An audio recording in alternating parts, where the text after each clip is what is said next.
Now we are going to run through a question using the few concepts we've covered so far in this unit.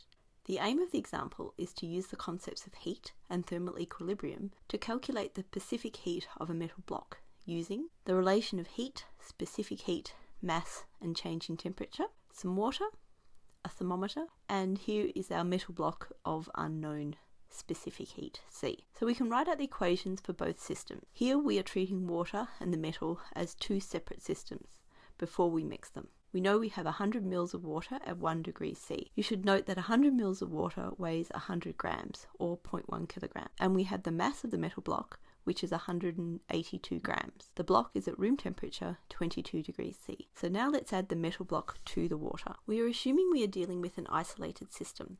That is, the sum of the heat flow will be a constant, 0. This means physically we are not losing or gaining any heat in this problem from the outside environment.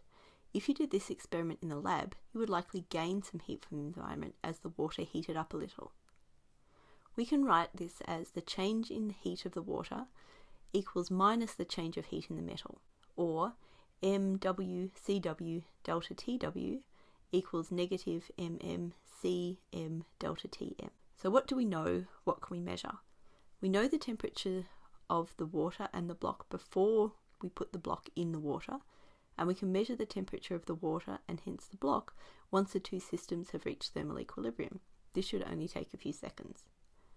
We can rearrange the equation and solve for our unknown property Cm.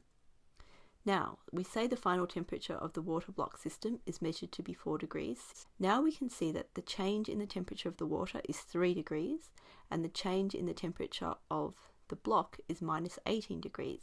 It's cooled down. So let's copy this to a new page and see what we know now.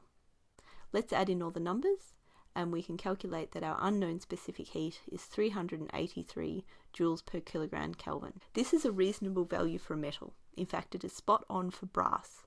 So we could assume our metal was made from brass. Just a final note about the use of Celsius versus Kelvin in this problem. In this problem, we measured the temperature in degrees Celsius and kept this unit for the calculation. But why did we use Celsius but end up quoting the number using units of Kelvin? This is because we use the differences between the temperatures, i.e. delta T in Celsius is the same as delta T in Kelvin. This is because there's only an offset between the Kelvin and Celsius scales. Try this with a few temperatures and prove it to yourself. As we measured this in Celsius, it's just easier to keep it in Celsius for this question.